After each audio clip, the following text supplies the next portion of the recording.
जय हिंद दोस्तों, आपका स्वागत है आपके अपने पसंदीदा चैनल स्टडी एंड अपडेट्स में। जय हिंद दोस्तों, मैं लोकेश तिवारी स्वागत करता हूं आपका अपने पसंदीदा चैनल स्टडी एंड अपडेट्स में। आज हम कंटिन्यू करने जा रहे हैं इंडियन आर्मी जीडी के मॉडल सेट पेपर। इससे पहले हमने लास्ट वीडियो में मॉडल सेट पेपर 1 किया था। आज हम करने जा रहे हैं मॉडल सेट पेपर 2। जैसे से आपको पता है कि इसको करने के लिए कुल 1 घंटे का समय मिलता है, 100 मार्क्स का पेपर होता है। तो ये बढ़ते हैं हमारे इसके पहले सेक्शन की तरफ, जो कि हमारा किस चीज़ का होता है, वो होता है हमारा जनरल नॉलेज यानी सामान्य ज्ञान का। तो हमारा पहला क्वेश्चन है, when did the Jallianwala Bagh tragedy take place? Jallianwala Bagh हत्याकांड कब हुआ था? बहुत इंपॉर्टेंट है कि जलियांवाला बाग हत्याकांड कब हुआ था, कहाँ हुआ था, ये आपको पता होना चाहिए। तो जलियांवाला बाग हत्याकांड जो हुआ था वो हुआ था आपका 13 अप्रैल 1919 में। हुआ क्या था बेसिकली इससे? ये इंसिडेंट हुआ था कि जो लोग थे हमारे इंडिया में वो प्रोटेस्ट कर रहे थे, मतलब धरना दे रहे थे, प्रदर्शन कर रहे थे किसके खिलाफ? रॉलेट एक्ट के खिलाफ। एक रॉलेट एक्ट आया था जो ब्रिटिश ने पास किया था। क्या, कौन सा एक्ट था? Rowlatt act.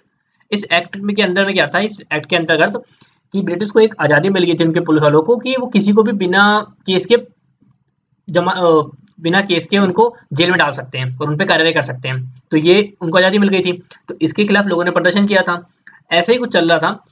तो उस टाइम पे क्या हुआ कि हमारे बैसाखी का टाइम था, तो हमारे कुछ जो भाई थे वहाँ पे वो इकट्ठा हुए थे एक पार्क में, मतलब एक तरह से ग्राउंड था, वहाँ पे इकट्ठा हुए थे। और वहाँ पे जनरल डायर ने अपने सैनिक लेकर गए और ऑर्डर कर दिया सबको मारने का। थाउजेंड्स ऑफ पीपल इस हत्याकांड में मारे गए थे। तो इसका आंसर क्या है आपका? बी। 13 अप्रैल 1919 को ये जलियांवाला बाग हत्याकांड हुआ था। और कौन था? जनरल डायर थे जिन्होंने गोलियां चलवाई थी। तो उनका नाम भी याद रखना। आइए बढ़ते हैं हमारे दूसरे क्वेश्चन जो कि है हमारा, the author of the book title लज्जा। लज्जा नामक पुस्तक के लेखक कौन है? वो है आपकी तस्लीमन नासरीन। ये बेसिकली आपकी बांग्लादेश से है। ये जो बुक थी थोड़ी कंट्रोवर्शियल बुक थी।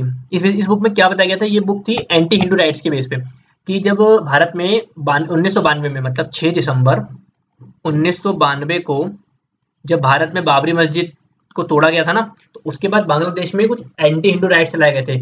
मतलब कि किस तरीके से वहाँ पे हिंदुओं का लोग उनको देख रहे थे, कैसे उनके साथ बर्ताव कर रहे थे। तो उसके ऊपर उनकी उनकी कंडीशन किस तरह थी, बांग्लादेश की बता रहा हूँ। बांग्लादेश में 1992 में बाबरी मस्जिद जो डेमोलिशन हुआ था उसके बाद हिंदुओं की क्या कंडीशन थी, उसके ऊपर ये बुक लिखी गई है। इसलिए थोड़ा कंट्रोवर्शियल बुक है ये।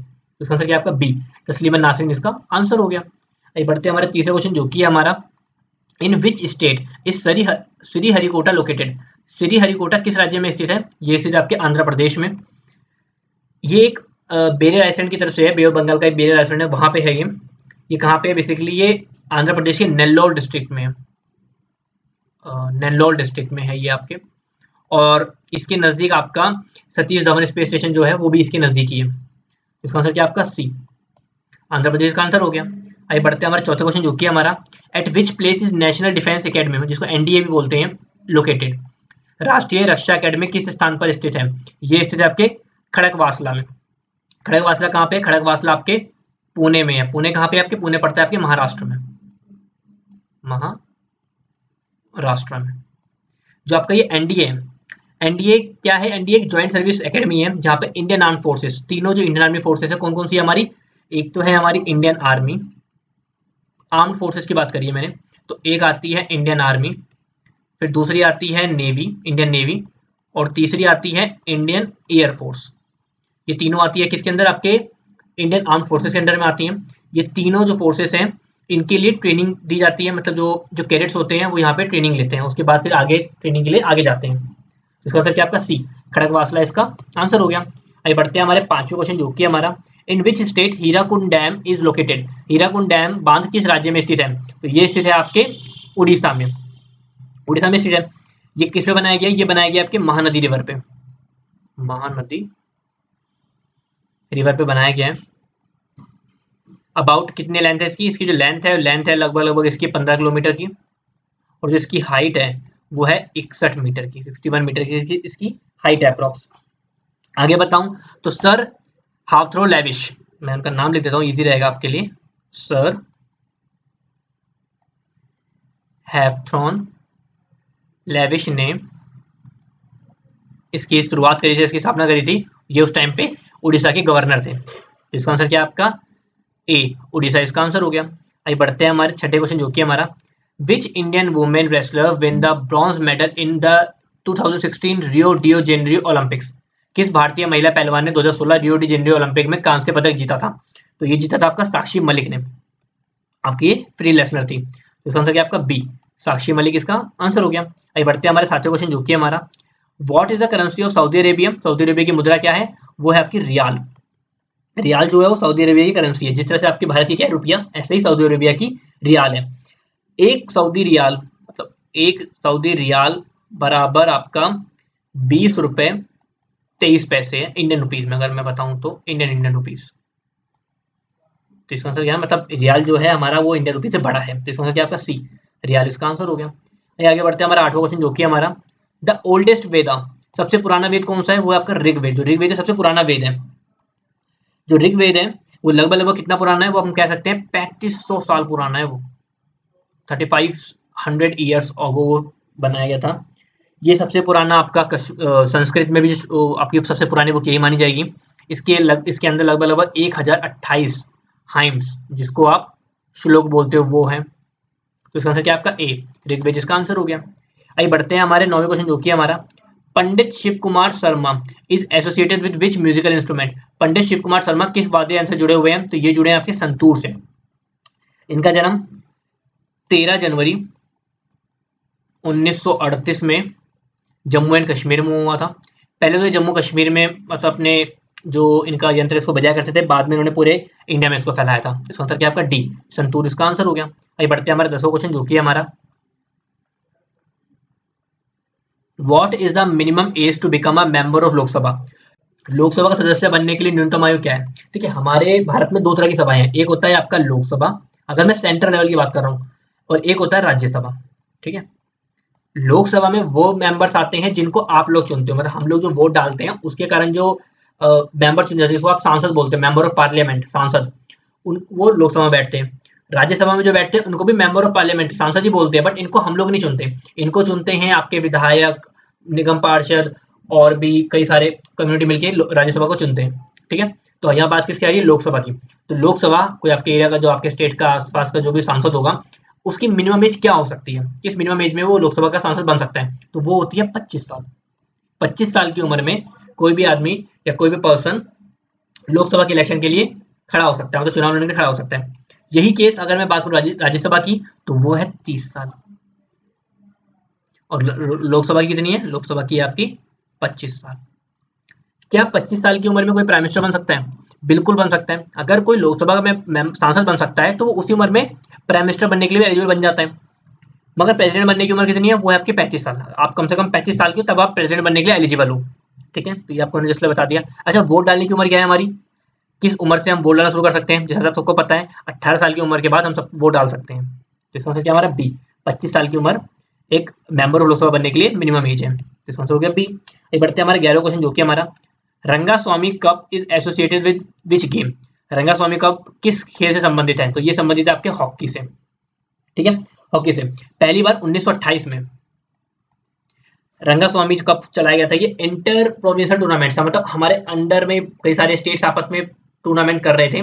इससे क्या गया था, इससे जो प्लेयर्स चुने जाते हैं उनको हम इंडियन नेशनल टीम में भेजते ओलंपिक्स के लिए। ठीक है, तो इसका आंसर क्या हमारा सी, हॉकी इसका आंसर हो गया। आइए बढ़ते हैं हमारे 12वें क्वेश्चन जो कि हमारा what is the name of the imaginary line dividing the earth into equal parts. पृथ्वी को बराबर भागों में बांटने वाली काल्पनिक रेखा का नाम क्या है, वो है आपकी इक्वेटर, भूमध्य रेखा। तो समझते हैं क्या है, जैसे ये आपका एक पूरा अर्थ है, तो पता है अर्थ तो स्फेयर शेप का होता है। तो एक लाइन होती है जो ऐसे अर्थ को एकदम बीच से बांटती है, इस लाइन को बोलते हैं इक्वेटर, भूमध्य रेखा। ठीक है, और उसके बाद इसके ऊपर क्या होता है, इसके ऊपर जो होता है इसको बोलते हैं हम नॉर्दर्न हेमिस्फेयर, और नीचे होता है साउदर्न हेमिस्फेयर।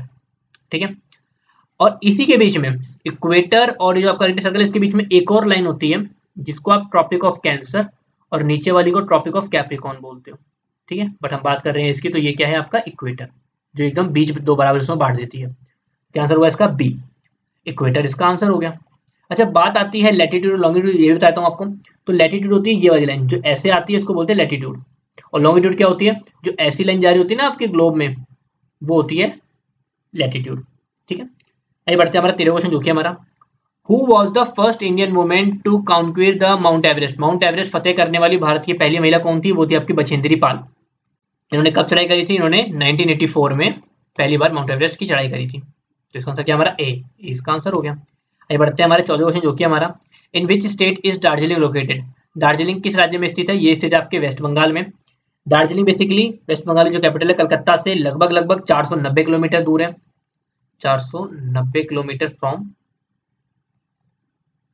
कोलकाता। और अगर एक साफ दिन है, मतलब एक साफ सा मौसम है, तो हम दार्जिलिंग में बैठे बैठे कंचनजुंगा की पहाड़ियां देख सकते हैं। इसका आंसर क्या आपका बी, वेस्ट बंगाल इसका आंसर हो गया। आइए बढ़ते हैं हमारे 15 क्वेश्चन, जो कि हमारे जनरल नॉलेज का आखिरी क्वेश्चन है। नंबर ऑफ स्पोक्स इन अशोक चक्र इन अ ट्राइकलर। अशोक चक्र में तिरंगे में तिलंग की संख्या कितनी होती है? वो होती है 24। 24 स्पाइक्स होती हैं, अगर आपने ध्यान दिया हो तो।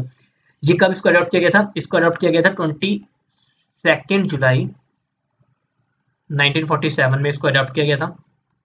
बेसिकली ये जो स्पोक्स है, जो लाइनें क्या डिनोट करती हैं? हर एक लाइन, जो हर एक चक्र में जो लाइन होती है, वो सबके अपने अपने एक प्रिंसिपल ऑफ लाइफ है। और 24 मतलब 24 घंटे पूरे दिन के, जिसका मतलब होता है व्हील ऑफ टाइम, मतलब समय का एक चक्र, जिसको आप बोल सकते हो व्हील ऑफ टाइम, समय का चक्र। हर एक तिल्ली का अपना एक प्रिंसिपल है। 24 तिल्ली हमारे 24 घंटे दिन के। इसका आंसर क्या होगा? सी, 24 इसका आंसर हो गया। तो यहाँ हमारा सेक्शन है जनरल नॉलेज खत्म होता है। आइए बढ़ते हैं सेक्शन बी, जो कि आपका जनरल साइंस, सामान्य विज्ञान। तो हमारा 16वां क्वेश्चन है, what is the nature of electric circuits for domestic use?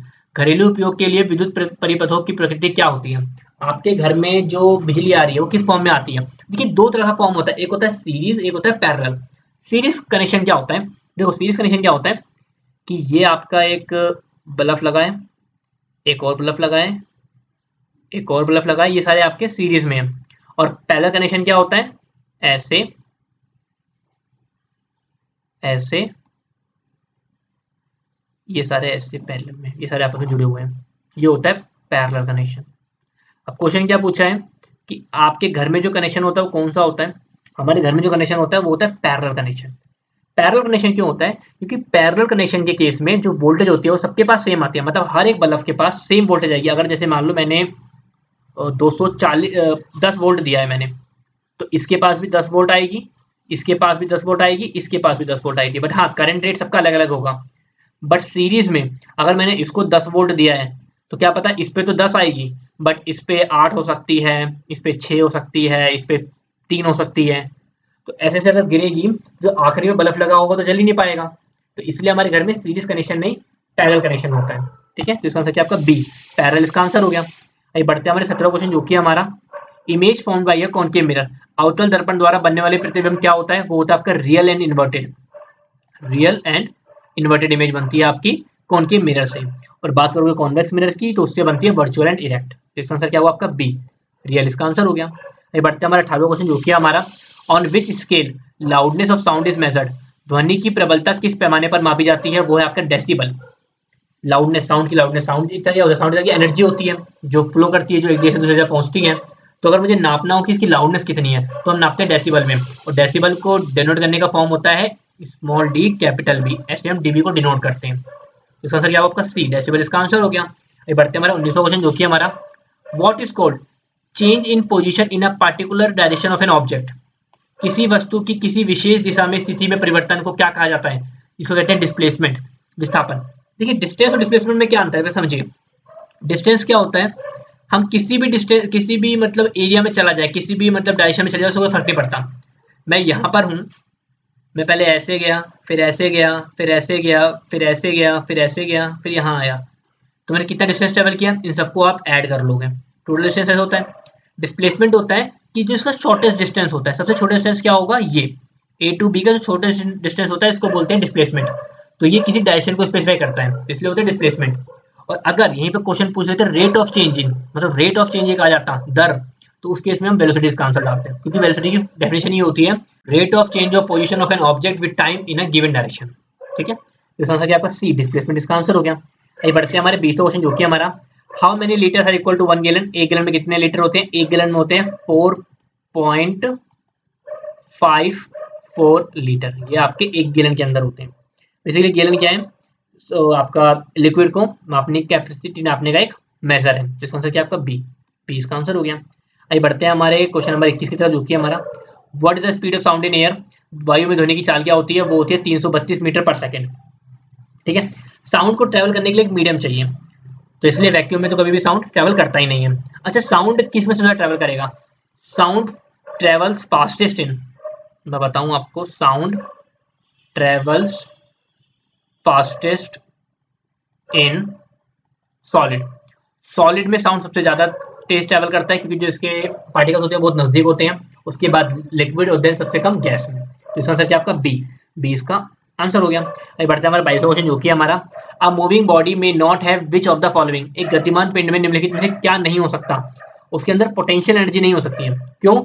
Potential energy क्या होती है? बेसिकली ये हाइट के बेस पे आती है, लेकिन बॉडी तो मूव कर रही है, तो बॉडी मूव कर रही है मतलब उसके अंदर ऐसे समझो, बॉडी यहाँ पे थी और बॉडी यहाँ से यहाँ मूव कर रही है, तो सिंपल सी बात है इसके अंदर वेलोसिटी होगा, कहीं तो ही जा रही है, चल रही है, तो ये तो मतलब वेलोसिटी तो इसका आंसर नहीं हो सकता।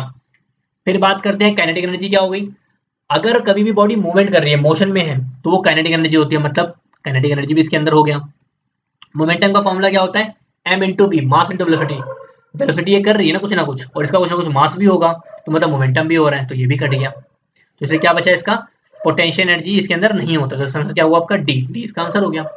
आइए बढ़ते हैं हमारा 23वां क्वेश्चन जो कि हमारा what is a household name of sodium bicarbonate. Sodium bicarbonate का घरेलू नाम क्या है? सोडियम बाइकार्बोनेट को आप लिखते हो NaHCO3। सोडियम हाइड्रोजन कार्बोनेट भी इसको बोलते हैं। इसका जो घर का नाम है, जो घरेलू नाम जिसको आप बोल सकते हो, वो होता है आपका बेकिंग सोडा। ठीक है, तो आंसर क्या होगा? बी, बेकिंग सोडा इसका आंसर हो गया। आइए बढ़ते हैं हमारा 24वां क्वेश्चन जो कि हमारा which of the following materials alter the rate of chemical reaction. निम्नलिखित में से कौन सी सामग्री रासायनिक प्रतिक्रिया की दर को बदल देती है? वो होती है आपकी कैटलिस्ट। जो उत्प्रेरक होता है वो ये काम कर देता है। कैटलिस्ट क्या होता है? ये एक तरह का सब्सटेंस होता है जो ऑल्टर करता है रेट ऑफ केमिकल रिएक्शन, मगर ये रहता खुद केमिकली अनचेंज्ड है, मतलब केमिकली ये होने के बाद ये अपने आप ही अनचेंज रह जाता है। इसका आंसर क्या होगा? B, catalyst. जैसे निकल आपका एक तरह कैटलिस्ट की तरह काम करता है कई बार, तो इसका आंसर आपका बी। आगे बढ़ते हैं हमारा 25वां क्वेश्चन जो कि हमारा which is the main metal found in amalgam. Amalgam में पाई जाने वाली मुख्य धातु कौन सी है? तो वो होती है आपकी मरकरी। मरकरी आपकी जो होती है, इसको पारा भी बोलते हो, ये होती है आपकी एक मेन मेटल एमलगम में। एमलगम क्या होता है? एमलगम एक तरह का एलॉय होता है जिसके अंदर मरकरी होता है as its component. Depending of इसमें कितना मरकरी है उसके बेस पे पता चलता है कि ये सॉलिड होगा या लिक्विड होगा। इसका यूज, एमलगम का यूज आप कर सकते हैं, बेसिकली हम कह सकते हैं डेंटल फिलिंग में, जो दांत को भरने में इस्तेमाल करते हैं ना, एमलगम का इस्तेमाल कर सकते हैं। तो एमलगम क्या है? एक तरह का एलॉय होता है। आगे बढ़ते हैं, इसका आंसर क्या है? सी, मरकरी इसका आंसर हो गया। आगे बढ़ते हैं हमारा अगला क्वेश्चन जो कि हमारा what is the chemical name of laughing gas. Laughing gas का रासायनिक नाम क्या है? ये क्वेश्चन काफी इंपॉर्टेंट क्वेश्चन है, पेपर में कई बार पूछा जा सकता है ये क्वेश्चन। तो लाफिंग गैस का जो केमिकल नेम होता है नाइट्रस ऑक्साइड, जिसको आप N2O नाइट्रस ऑक्साइड भी बोलते हो। ठीक है, एट रूम टेम्परेचर पे कलरलेस होता है, नॉन फ्लेमेबल होता है, मतलब जल्दी से आग नहीं पकड़ता, और स्लाइटली मेटलिक रहता है टेस्ट में। इसका आंसर क्या है आपका? बी, बी इसका आंसर हो गया। ये बढ़ते हैं हमारे क्वेश्चन नंबर 27वें पे जो कि हमारा what is the chemical formula of glucose. Glucose का रासायनिक सूत्र क्या होता है? वो होता है आपका C6H12O6। ये आपका ग्लूकोज का रासायनिक फॉर्मूला होता है। ग्लूकोज क्या होता है? ग्लूकोज एक तरह सिंपल शुगर होता है जो आपके ब्लड में पाया जाता है, जो आपकी बॉडी का एक मेन सोर्स ऑफ एनर्जी तरह वर्क करता है। इसका आंसर क्या आपका? बी, ग्लूकोज इसका C6H12O6 का आंसर हो गया। आगे बढ़ते हैं हमारे 28वां क्वेश्चन जो कि हमारा which of the following is an allotrope of carbon. निम्नलिखित में से कौन कार्बन का एक अपरूप है? पहली बात तो एलोट्रॉप क्या होता है? एलोट्रॉप एक प्रॉपर्टी होती है एलिमेंट की जो एग्जिस्ट करता है एक से ज्यादा फॉर्म में। जैसे कार्बन कई फॉर्म में एग्जिस्ट करता है ना, तो उसको बोलते हैं एलोट्रॉप। तो इनमें से कौन सा ऐसा है जो कार्बन का एलोट्रॉप है? तो वो होता है डायमंड। कई बार कंफ्यूज हो जाते हो आप, इसको ग्रेफाइट पढ़ लेते हो, ग्रेनाइट है। अगर ये ग्रेफाइट होता तो वो भी इसका आंसर हो सकता था, क्योंकि कार्बन का जो एलोट्रॉप है वो ग्रेफाइट भी है, डायमंड भी है, तो इसलिए, बट यहाँ पे ग्रेनाइट है तो इसलिए ये नहीं है। तो इसका आंसर क्या होगा आपका? सी, डायमंड इसका आंसर हो गया। आइए बढ़ते हैं हमारे 29वां क्वेश्चन जो कि हमारा विच mineral is found in haemoglobin. Haemoglobin में कौन सा खनिज पाया जाता है? वो होता है आपका आयरन। आयरन पाया जाता है हेमोग्लोबिन में, और हेमोग्लोबिन के कारण आपके जो खून का रंग होता है वो लाल होता है। अगर आपकी बॉडी में आयरन की कमी होती है तो कौन सी बीमारी हो सकती है? वो हो सकती है आपको एनीमिया। इसका आंसर क्या आपका? बी, आयरन इसका आंसर हो गया। आइए बढ़ते हैं हमारा 30वां क्वेश्चन जो कि हमारा which is the largest gland in the human body. मानव शरीर में सबसे बड़ी ग्रंथि कौन सी होती है? वो होती है आपकी लिवर। जो लिवर यकृत होता है वो सबसे बड़ी ग्लैंड होती है आपकी ह्यूमन बॉडी में। ये क्या होता है? एक एसेसरी ऑर्गन होता है डाइजेस्टिव सिस्टम का। कहाँ पे सिचुएट होता है? ये आपको जो एब्डोमेन होता है उसके राइट साइड में होता है ये आपका लिवर। तो इसका आंसर क्या आपका? सी, लिवर इसका आंसर हो गया। आइए बढ़ते हैं हमारे 31वां क्वेश्चन जो कि हमारा which of the following controls coordinating activities of human body. निम्नलिखित में से कौन मानव शरीर को सामान्य गतिविधियों को नियंत्रित करता है? तो वो क्या होता है? वो होता है आपका नर्वस सिस्टम। आपकी बॉडी में नर्वस सिस्टम होते हैं जो आपकी बॉडी को कंट्रोल करते हैं कि कैसे काम करना है, हाथ कब हटाना है, हाथ कब लगाना है, किसी चीज को टच करके क्या फील होता है, मतलब मैसेज ट्रांसफर करने का काम।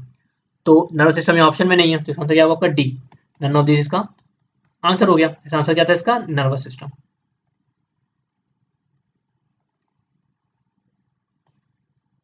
बढ़ते हैं हमारा 25वां क्वेश्चन जो कि हमारा which vitamin is produce by sunlight. सूर्य के प्रकाश से कौन सा विटामिन उत्पन्न होता है, वो होता है vitamin D. Vitamin D, sunlight is the main source of vitamin D, ये आपको याद रखना है। विटामिन डी की अगर कमी होती है आपकी बॉडी में तो आपको कौन सी बीमारी हो सकती है, आपको हो सकता है रिकेट्स, जिसमें आपकी जैसे हाथ पैर की जो हड्डियां होती है बहुत कमजोर हो जाती है, चलने वगैरह में बहुत मुश्किल होती है। तो इसलिए कहता है विटामिन डी की अपनी बॉडी में कमी मत होने दिया करो, टाइम टाइम पे सनलाइट ले लिया करो। तो इसका आंसर क्या आपका डी, विटामिन डी इसका आंसर हो गया। ये बढ़ते हैं हमारा 33वां क्वेश्चन जो कि हमारा which among the following is the best source of protein. निम्नलिखित में से कौन प्रोटीन का सबसे अच्छा स्रोत है, वो होता है आपका फिश, जो मछली होती है वो प्रोटीन का बेस्ट सोर्स है। प्रोटीन क्या है, अगर प्रोटीन बताऊं आपका, प्रोटीन एक बिल्डिंग ब्लॉक्स है लाइफ के लिए। हमारी बॉडी के हर एक सेल में आपको प्रोटीन मिल जाएगा।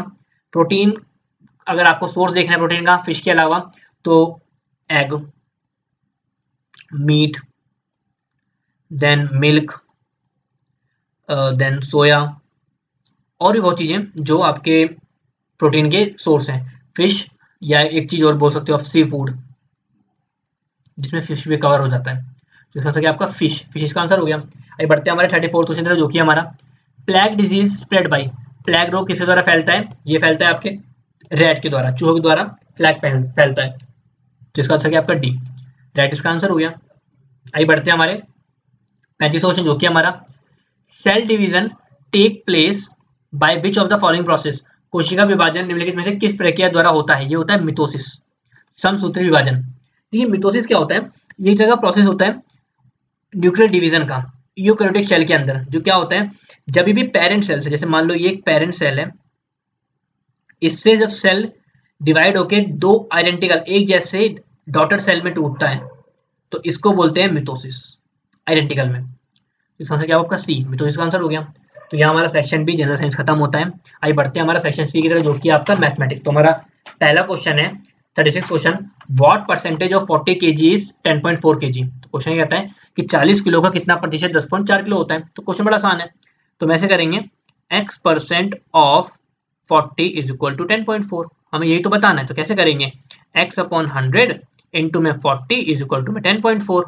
सॉल्व करते हैं, 0 से 0 कट गया, तो x बराबर क्या बनेगा 10.4 इंटू में 10 अपॉन पे 4, मल्टीप्लाई करोगे तो आंसर आ जाएगा 104 अपॉन पे 4, कटिंग करोगे तो आंसर आएगा 26%। तो कितना आंसर हुआ इसका, ए 26% इसका आंसर हो गया। आइए बढ़ते हैं हमारे 37 क्वेश्चन है जो कि हमारा if 4a cube plus 1 equal to 501 find the value of ए।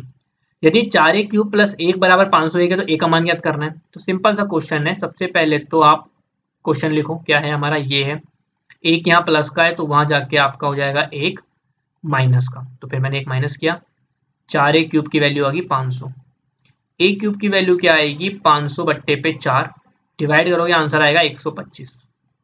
क्या बोला, ए क्यूब बराबर 125, तो एक 125 किसकी क्यूब है, 5 की क्यूब है, तो ए की वैल्यू क्या हो गई 5, तो बी 5 इसका आंसर हो गया। अभी बढ़ते हैं हमारे 38 क्वेश्चन जो कि हमारा what will be the factors of, आपको क्या निकालने हैं, कारक निकालने हैं किसके, x square plus 15x plus 56। जैसे बता रखा है मैंने आपको इस क्वेश्चन में कैसे करते हैं, ऐसा कोई दो नंबर बताओ जिसको मल्टीप्लाई करने पर 56 आए और प्लस माइनस करने पर 15 आए। तो आप बोलोगे कि sir x square plus 8x और 7x, दो ऐसे नंबर है जिनको आप मल्टीप्लाई करोगे 8 और 7 को तो 56 बना देंगे और प्लस कर दोगे तो 15 बन जाएगा। तो सॉल्व करते हैं, x कॉमन निकालेंगे, x प्लस 8 बचेगा इन दोनों में से, यहाँ से प्लस 7 कॉमन निकलेगा इन दोनों में से, बचेगा क्या अंदर x प्लस 8 बचेगा। तो ये दोनों सेम होने चाहिए, हमेशा याद रखना है आपको, अगर ये दोनों आपके अलग आ रहे हैं तो मतलब आपने कुछ गलती करी है। तो एक होगा x प्लस 8 और एक हो गया आपका x प्लस 7, तो क्या आंसर मैच कर गया इसका, सी इसका मैच कर गया आंसर। आइए बढ़ते हैं हमारे 39वां क्वेश्चन जो कि हमारा what will be the simple interest of Rs 5000 at the rate of 8% for 2 years. 2 वर्ष के लिए 8% की दर पर 5000 रुपए का साधारण ब्याज क्या होगा। एसआई का फॉर्मूला होता है P into R into T upon 100। याद रखना, मैं आपको हर बार हमेशा फॉर्मूला जरूर बताता हूँ, तो आपको ये फॉर्मूले याद रखने हैं। 5000 इंटू पे 8 इंटू पे टी अपॉन पे 100, दो जीरो कटा, क्या बचा आपका 52 जा 100 इंटू पे 8 मतलब कितना हुआ 800 रुपये। तो क्या आंसर हुआ इसका सी। सी इसका आंसर हो गया। ये बढ़ते हैं हमारे 40 क्वेश्चन जो कि हमारा find speed in kilometre per hour if a man completes 2.5 kilometre in 10 minutes. Kilometre प्रति घंटे में गति पाएं यदि एक आदमी 2.5 किलोमीटर 10 मिनट में पूरा करता है। हमें क्वेश्चन क्या बोला है कि हमारे पास डिस्टेंस है 2.5 किलोमीटर और टाइम है हमारे पास 10 मिनट। निकालना क्या है, हमें स्पीड निकालना है। स्पीड का फॉर्मूला क्या होता है, डिस्टेंस अपॉन टाइम।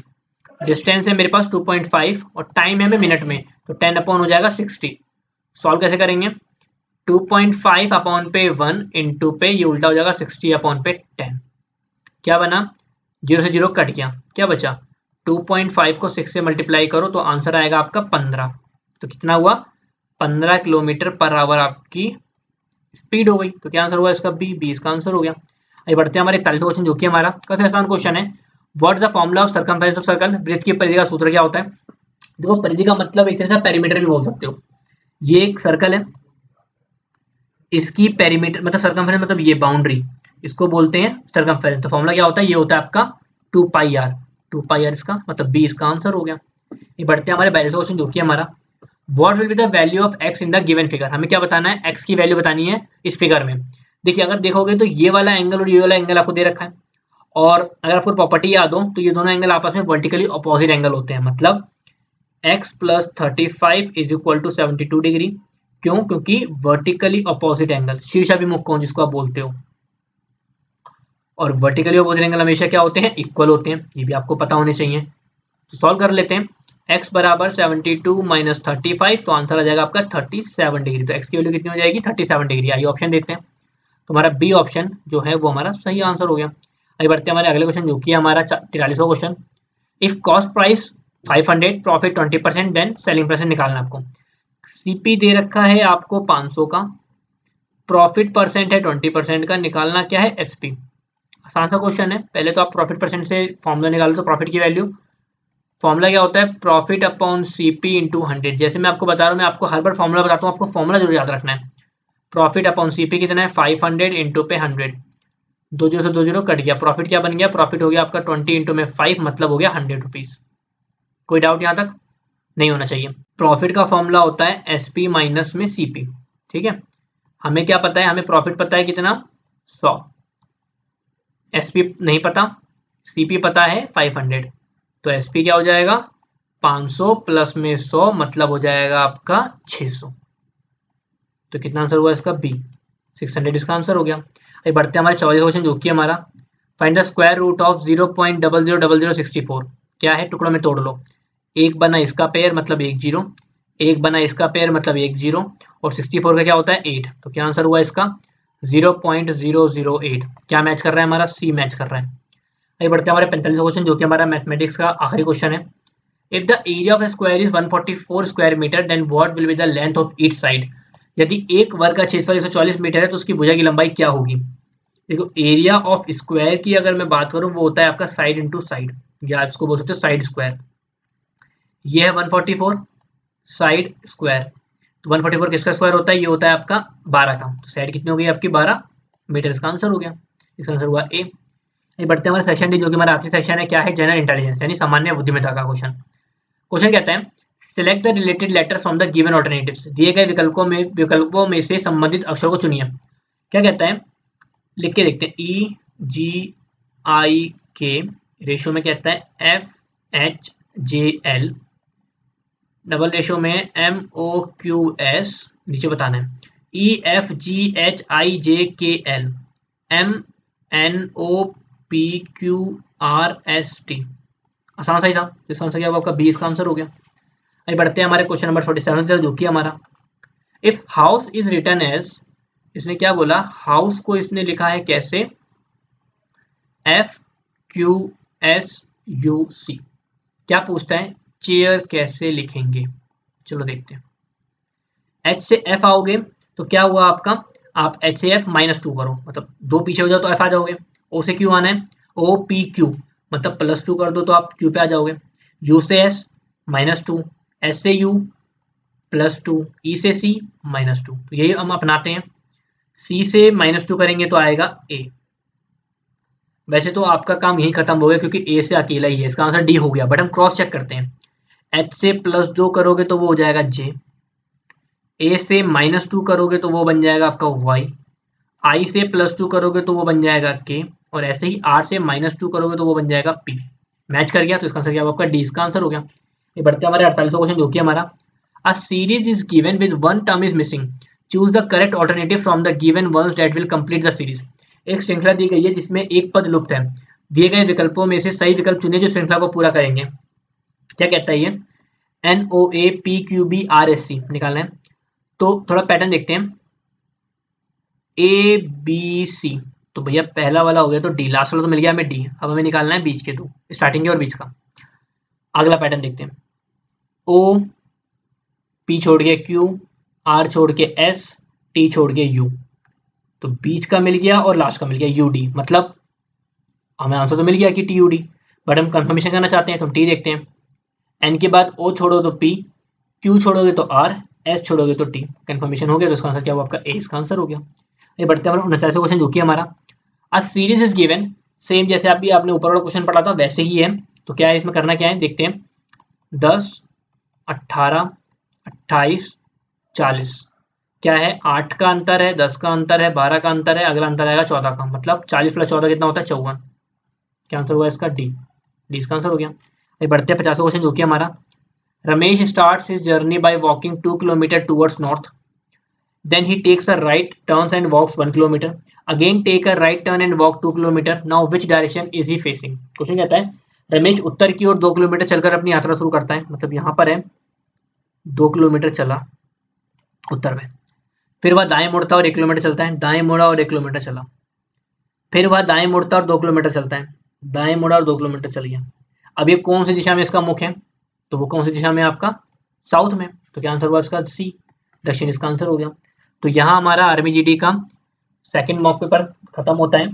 आपको कोई परेशानी आई हो तो आप कमेंट करके पूछ सकते हैं। जिस तरह से मैं आपको पहले भी मैंने आपको बताया था कि हमने कुछ आपके प्रैक्टिस सेट तैयार कर रखे हैं जिसमें हम कुछ और नहीं है, यही जो क्वेश्चन अभी आपने पढ़े हैं समझे, इन्हीं को हमने शफल करके डाल दिया है, एकदम फ्री ऑफ कॉस्ट है, उसको आप अटैम्प्ट कीजिए, आपकी अच्छी से अच्छी प्रैक्टिस होगी, जितने अच्छे आपको नंबर मिलेंगे, जितनी मन से पाए उतनी बार करिए। तो मिलते हैं आपसे अगली वीडियो, तब तक के लिए नमस्कार।